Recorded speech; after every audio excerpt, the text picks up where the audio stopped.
ದಕ್ಷಿಣ ವಿಧಾನಸಭಾ ಕ್ಷೇತ್ರದಲ್ಲಿ ಕಾಂಗ್ರೆಸ್ಗೆ ಬಂಡಾಯದ ಬಿಸಿ ತೀವ್ರವಾಗಿ ತಡ್ತಾ ಇದೆ. ಟಿಕೆಟ್ ಆಕಾಂಕ್ಷಿಯಾಗಿದ್ದ ಸಾದಿಕ್ ಪೈಲ್ವಾನ್ ನಾಮಪತ್ರ ವಾಪಸ್ ಪಡೆಯದೆ ಅಖಾಡದಲ್ಲಿ ತೊಡೆ ತಟ್ಟಿ ನಿಂತಿದ್ದಾರೆ.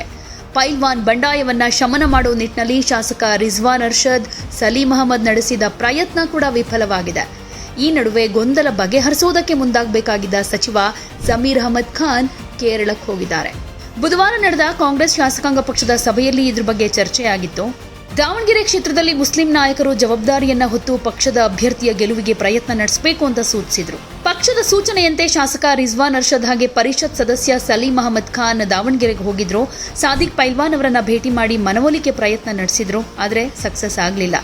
ಇಬ್ಬರೂ ನಾಯಕರಿಗೆ ಅಲ್ಲಿನ ಸ್ಥಳೀಯ ಯುವಕರು ಗೋ ಬ್ಯಾಕ್ ಅಂತ ಘೋಷಣೆ ಕೂಗುವ ಮೂಲಕ ಆಕ್ರೋಶ ಹೊರಹಾಕಿದ್ದಾರೆ. ನಂತರ ಮಾಧ್ಯಮದ ಜೊತೆ ಮಾತನಾಡಿದ ರಿಜ್ವಾನ್ ಅರ್ಷದ್, ಸಾದಿಕ್ ಪೈಲ್ವಾನ್ ಅವರ ಜೊತೆಗೆ ಒಳ್ಳೆ ಒಡನಾಟ ಇದೆ. ನಾನು ಹಾಗೆ ಸಲೀಂ ಅಹಮದ್ ಮಾತಾಡಿದ್ದೀವಿ. ಅವ್ರಿಗೆ ನೋವಾಗಿರೋದು ನಿಜ. ಜನರ ಜೊತೆಗೆ ಅವರು ಉತ್ತಮ ಅಭಿಪ್ರಾಯ ಹೊಂದಿದ್ದಾರೆ. ಮತ್ತೆ ಕೂತ್ಕೊಂಡು ಮಾತಾಡ್ತೀವಿ. ಜಮೀರ್ ಅಹಮದ್ ಕೂಡ ಬರ್ತಾರೆ. ಎಲ್ಲ ಯುವಕರನ್ನ ವಿಶ್ವಾಸಕ್ಕೆ ತೆಗೆದುಕೊಳ್ತೀವಿ ಅಂತ ಹೇಳ್ತಿದ್ದಾರೆ.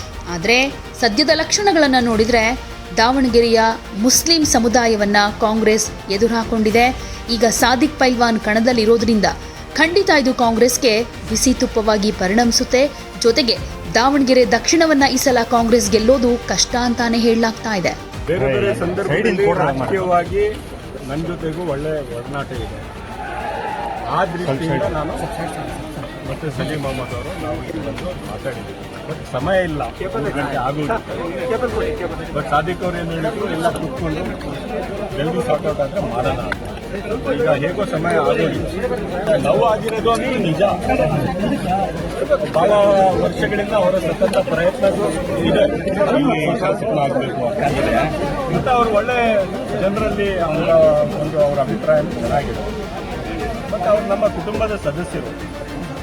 ಈ ಟೈಮ್ ಆಗದೆ ಇರಲಿ, ಮತ್ತೆ ಕೂತ್ಕೊಂಡು ಮಾತಾಡ್ತೀವಿ. ಈಗ ಟೈಮ್ ಆಗೋಗಿದೆ. ಈಗ ಈ ಬಿಸಿಯಲ್ಲಿ ಮಾತಾಡೋಕ್ಕೆ ಕೂತ್ಕೊಂಡು ಮಾತಾಡೋದಿಲ್ಲ. ಪ್ರಪಂಚದಲ್ಲಿ US ಇರಾನ್ ಮಧ್ಯನೂ ಅವಕಾಶ ಇದೆ. ಇವರು ಬರ್ತಾರೆ, ನಾವು ಬಂದಿದ್ದೀವಿ. ಏನಿಲ್ಲ, ಯಾಕಂದ್ರೆ ಸಮಯ ಕಡಿಮೆ ಇತ್ತು.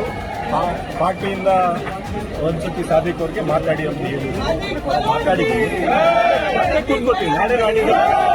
ನಾಯಕರ ಮನವೊಲಿಸಬಹುದು ನೀವು, ಆದ್ರೆ ಯುವಕರು ಸಾಕಷ್ಟು ಆಕ್ರೋಶ ವ್ಯಕ್ತಪಡಿಸ್ತಾ ಇದ್ದಾರೆ. ನಾವು ಕಾಂಗ್ರೆಸ್ಗೆ ಪಾಠ ಕಲಿಸ್ತೀವಿ ಅಂತ ಹೇಳ್ತಾ ಇದ್ದಾರೆ. ಕಾಂಗ್ರೆಸ್ ಅನ್ಯಾಯ ಮಾಡಿದೆ, ಬೆನ್ನಿಗೆ ಚೂರಿ ಹಾಕಿದೆ ಅಂತ ಎಲ್ಲ ಯುವಕರು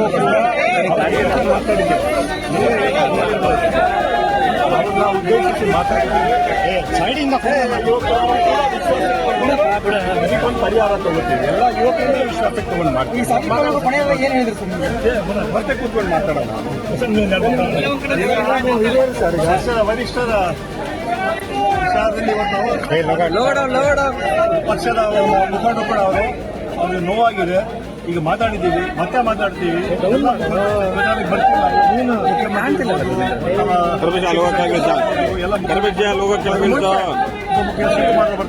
ಬರ್ತಾರೆ, ಎಲ್ಲ ಬರ್ತಾರೆ. ಮತ್ತೆ ಒಂದು ಕೃಷಿ ಮಾತಾಡ್ತೀವಿ.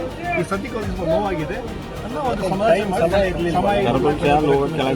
ಚೆನ್ನಾಗಿ ಅವ್ರಿಗೆ ಹೇಳ್ಬಿಟ್ಟು ಮುಂದಿನ ದಿನದಲ್ಲಿ ಅವರಿಗೆ ಸರಿ ಮಾಡುವಂತಹ ಪ್ರಾಮಾಣಿಕ ಪ್ರಯತ್ನ ಮಾಡ್ತೀವಿ.